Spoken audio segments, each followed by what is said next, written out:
absolute baller in real estate. Curtis Johnson has built, long before I knew him, incredible team, incredible company. In fact, right now he has partners in 46 states, if I read that right.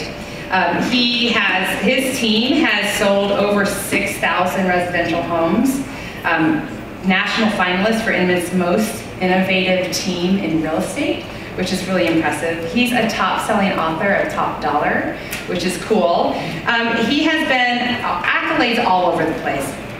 For 9 years, he led his team into the top 250 teams in America. He's featured on magazines, on videos, he's got celebrity endorsements. So please help me welcome to the stage Curtis Johnson.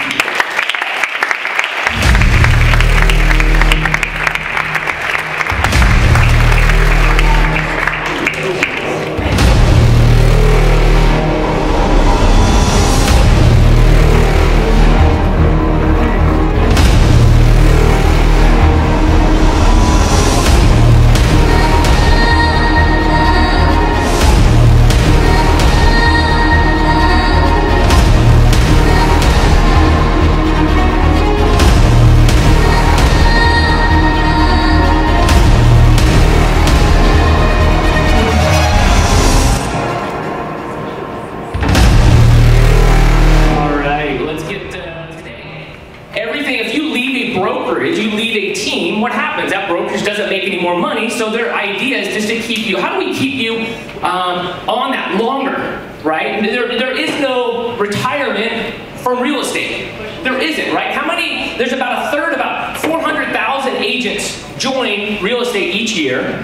How many real estate retirement parties have you been to?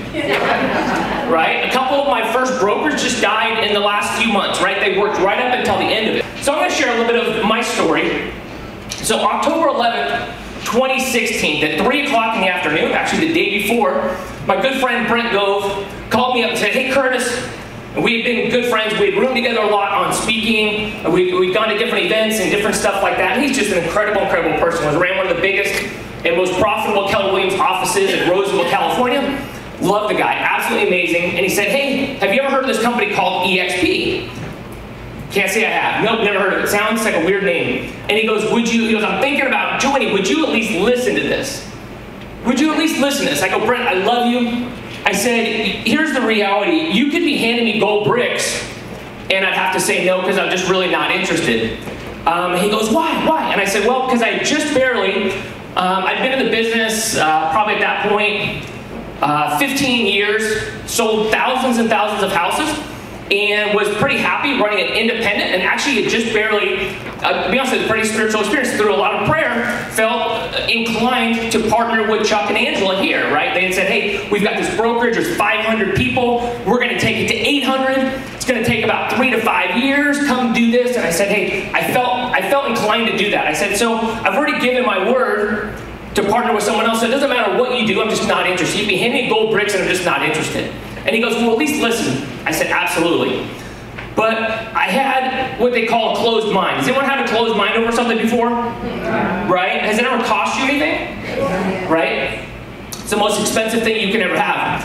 So I'm going to share my story, how I went from understanding this model, but then going, well, you know what, if it's so great, why aren't there more great agents here? Why aren't there more big teams? Why isn't this already the biggest brokerage in the history of the world? Why isn't this? If this is as good as what I think it is, what's wrong with it? To, you know what, they're all coming. How did I go through and how did that experience happen?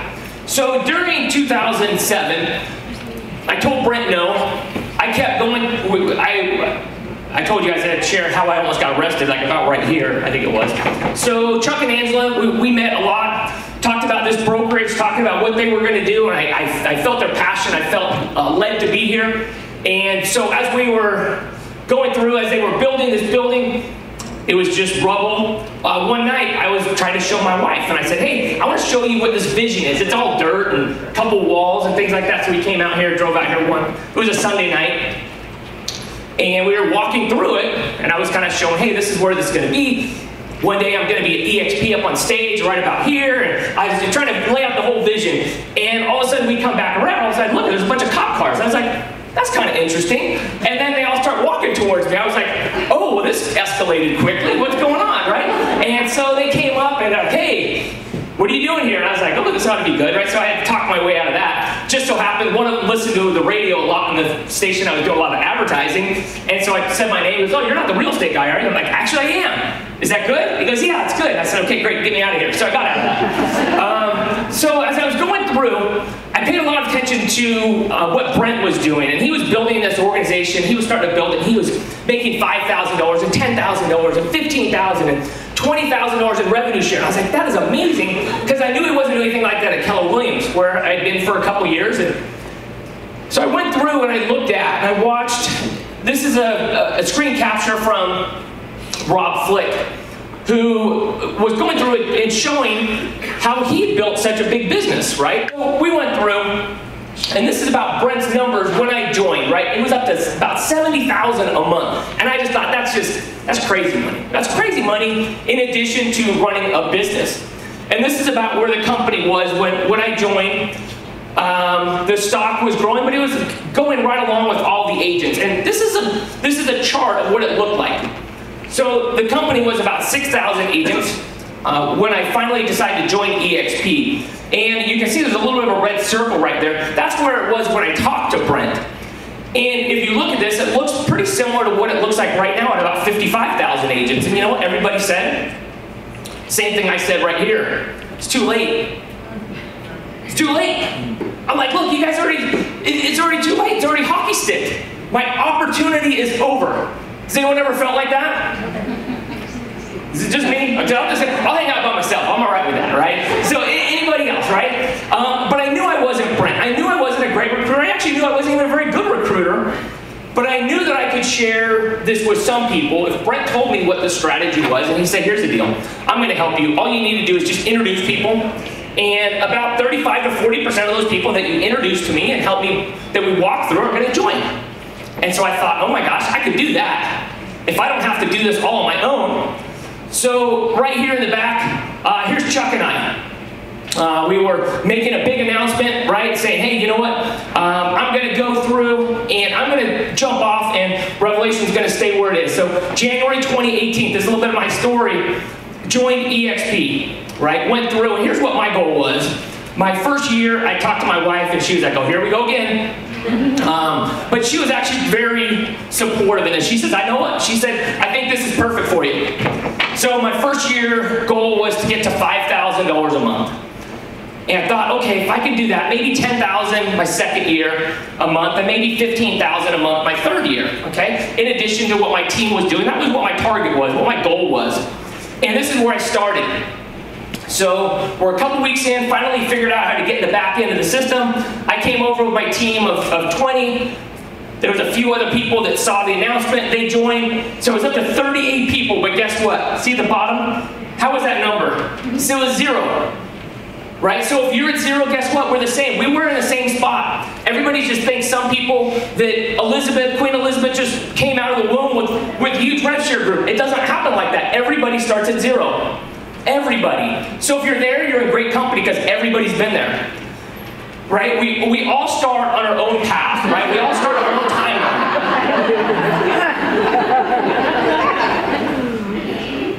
I see you relate.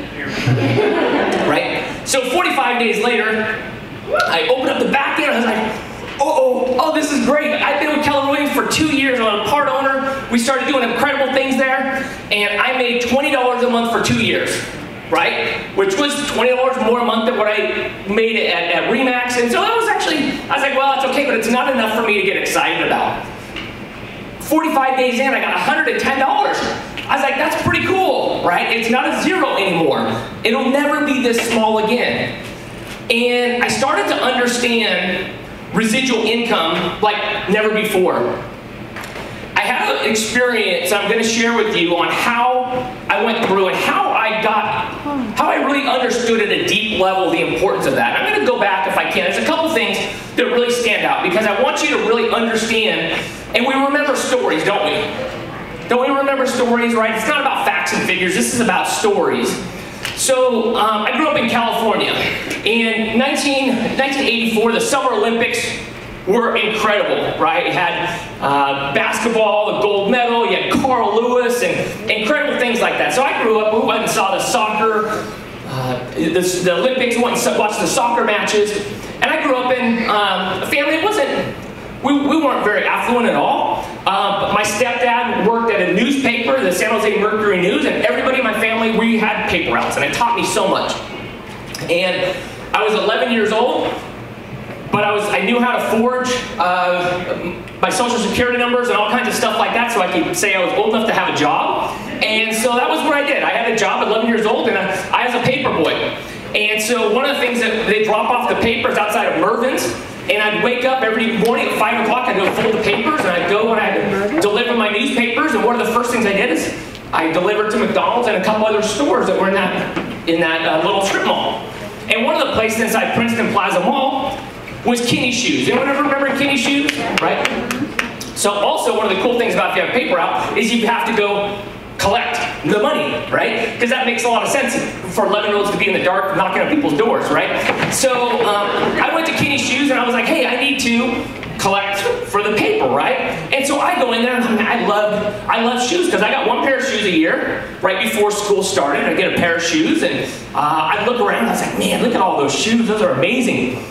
And I look over and Magic Johnson was my favorite basketball player, and Larry Bird. I'm like, look at those shoes. And all of a sudden I look over, I go, man, that looks pretty familiar. It looks pretty familiar. I'm like, okay, you know what, that looks a lot like Mike Jordan that just won the national championship over in North Carolina. I'm like, well, what would he be doing here? And I look over, and I'm like, he's got a name tag. It says Mike. So I go, hey, are you Mike Jordan? And he's like, yeah. And I'm like, so what are you doing here selling shoes, right? And he goes, well, they don't really tell you a whole lot about this, but they don't give you very much for the Olympics when you win a gold medal, and I didn't get anything in college.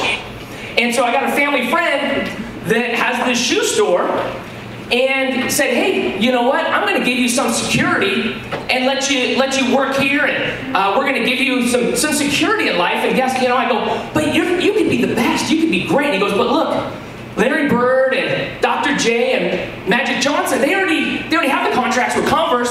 I already talked to them, and they're not interested in me. And you know what? There's a lot of risk, and I've got a lot of security right here.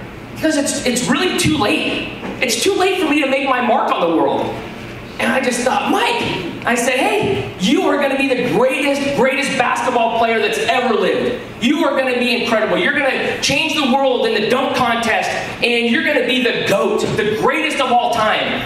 And he goes, you think so? I go, oh my gosh, I know so. I'm looking into the future, and I'm looking out, and I'm like, you are going to be the greatest. And he's like, I don't know, man. I just kind of lost my confidence. And so I took him out and showed him a little bit on basketball. And I worked with him for a little bit. We did some drills. And I was like, Mike, you see it? And he's like, okay, I'm starting to feel pretty good about myself. And I was like, Mike, let's go, man. You are going to be the greatest. He goes, you know what? He snapped out of it. Oh, he snapped out of it. He goes, you know what? I am going to be the greatest of all time. I'm going to be incredible. And he goes, you know what? The Bulls drafted me and I'm going to sign with them. I decided I'm going all in. And I was like, let's do it. And he goes, well, I don't know about this let's do it, but I'm going to do it. I was like, yeah, you do that, right? And so he signed with the Chicago Bulls. He went off and he's like, okay, I'm going to go change the world. And he goes, but you know what? Converse, they didn't want me. He goes, I want to go with Adidas. Adidas is a mess. And I got this little running company, Nike, that they want me. But they're just a little company. I don't even want to go with them. But his mom forced him to go. His mom forced him to go on the airplane and go listen to him. And so he went. And he went and he listened. And he heard some things and he said, you know what? I'm going to change the world, but not just by doing what everybody else did. Not by just taking a few dollars and up front and not just getting a commission when I do it once. But he goes, you know what? What if I got revenue share on every shoe sold? So here's the deal. So Michael Jordan, okay, obviously that story didn't happen. I'm just going to let you guys know. Okay. But I got you, all right? We're with me, right? Okay, so here's the deal. But the facts are the same, right? So Michael Jordan got paid $500,000 from Nike, right? But here's what he also negotiated something that hadn't been done before, and that was a percentage of the revenue. It'd be done in tennis and some other different things. So he came out, and the Air Jordans came out at $65, right? He did send me this shirt. I thought that was pretty nice of him, right? And you know, that was, everyone's got to do their part, right? So he went through. So Nike had planned to sell about make about $3 million that first year on Air Jordans. They made $126 million. So here's the takeaway from this, right? Besides something we're going to get to in a second. So Michael Jordan, the greatest that's ever lived, in my opinion, the greatest basketball player, he was the highest paid basketball player for 2 years. In my opinion, he was the greatest basketball player in the league for probably 13 of the 15, maybe even 14, and he made $90 million playing, which is incredible. We don't remember him necessarily for that. Made $1.7 billion in revenue share. Okay, let me back that up in case you missed it. Right, $90 million, incredible. Do you think there was risk playing here? Do you think there was, he put his body in harm's way playing against the Detroit Pistons, right, thugs? What are you guys doing? Hurt my boy, right? Right? But yeah, the bad boys, right? But there was a lot, do you think that was incredible? And it's so hard to do, to be the best in the world. $1.7 billion in revenue share, because this is the biggest opportunity in the history of real estate. So he's worth about $2 billion, probably $2.5 billion, the richest former athlete right now. But here's the takeaway. What if you're the greatest recruiter there's ever been? And you're just hanging out in the YMCA with me, hanging out at a shoe store, just going, you know what, Curtis? I got some security right here. You don't understand. You don't understand. I can't miss this listing. You gotta understand, Curtis. I can't walk away. You want me just to walk away from this? Have my family starve? No, I want you to do two things at once. I want you to do two things at once. What if you are supposed to be changing people's lives, but you're, as Brent Gove says, you just need a cup of courage? What if you're just afraid to put yourself at risk because you're afraid of your ego? Right? I've probably been one of the biggest failures in EXP, and that's why I'm the one that's winning. That's the truth, right? I'm willing to go for it. I'm all in. What are you all in on? What if you could be one of the best, but you're just playing small? What if? What are you playing small at? So on the left, we've got Dave Liniger, right? Starting RE/MAX. I love my time at RE/MAX. Got Gary Keller. I love my time at Keller Williams. And you got Glenn Sanford. EXP has changed my life. All of them have made billions in revenue share. I was at RE/MAX with Dave Liniger when he became a billionaire. Guess what? The office, and he gets paid whether the agent's profitable or whether the office is profitable at all. Right? You guys probably don't remember this, but when it crashed, I had left there, but you know what? My broker up in Scottsdale, I hate to say this, he slit his wrist in the office and committed suicide in the office. Love that guy. But the pain of how much he owed RE/MAX was out of control. He couldn't do it. He couldn't see it. He couldn't see a way out, and he ended it. Dave Liniger became a billionaire, and I don't fault him for that, right? He got paid off the top. It didn't matter about if it was profitable or not. Gary Keller said, you know what? We need to make sure that we stay in culture and that we get rid of revenue share, and we only do profit share. We only share if there's something that's profitable for everybody else except me, because what I'm going to do is I'm going to stay on revenue share, which means I'm going to get my royalty whether we're profitable or whether we're not. You're going to pay me that. And the offices, everybody else is going to go on profit share, okay? Guess what? It's the reason why he's a billionaire, right? Glenn Sanford came in and said, you know what? Yeah, I'm going to make billions, but I'm going to give billions back. And I'm going to give billions to the agents because everybody's my partner, and I love that. So again, what if you're supposed to be the biggest, baddest agent changing thousands and tens of thousands and hundreds of thousands of lives at EXP worldwide, but you're afraid to open your mouth? You're afraid to tell anybody, hey, you know what, this opportunity is the biggest opportunity in the history of real estate, but you just can't pour that cup of courage. What if? How good are you supposed to be? Right? How good are you supposed to be? No one knows. How about you go all in and find out? So again, back in January 2018, I didn't think I could do very much. Big changes happen at big events. And it was about 2 weeks after I joined, I went up to Jackson Hole And I don't really like flying, and it happened to be a tiny, tiny plane in snow and ice, which really did not sit well with me, but I went anyways, because I wanted to say, I'm voting today for my future. I'm voting for my family today, and I'm willing to put myself out. I'm willing to invest in going my time and money. And I came to Jackson Hole, and I went and I love that from. If you guys, I'm not gonna tell you to go watch that movie, but it was pretty funny. Right? But in a snapshot, you can change your life and what you're doing. And what we did at that mastermind is we went through. Is I stopped looking at the organization size, right? You're Queen Elizabeth Riley, I love that name, right? Elizabeth Riley talking about her group size because she was willing to have some courage to go talk to Gene Frederick. She was willing to go do that. And we all see these huge numbers, and we get so like, well, you know what? I'm not doing that. I could never do that. Well, guess what? I couldn't do what I'm doing either. Because here's the deal. You know why we're able to do these? Because it's not about what you're doing. It's about duplication and replication. It doesn't matter what works. It only matters what duplicates. So at this mastermind, we were looking at Rob Flick's numbers. And we were looking, he had been with the company for 2 years, and at the top right corner, he had almost 2,900 people, which blew my mind. Again, I had 20 people in my team, and I thought that was a lot, right? And he was making $121,000. And what we looked at, if you could get really confused, you could go, oh my gosh, I could never be able to do that. But when you break it down, you can absolutely do that. And what I started realizing was each person in Rob's first line was worth about $3,300 a month. Right? Each person was worth about $40,000 a year. Now when you start looking at it like that, you start going, you know what? He didn't actually grow a massive group. What he actually did is he actually brought in 37 people in 2 years. Right? Now all of a sudden, all the excuses you have in your head about how you couldn't go recruit 2,900, but guess what? Neither could he. And neither could I. And neither could almost any of us.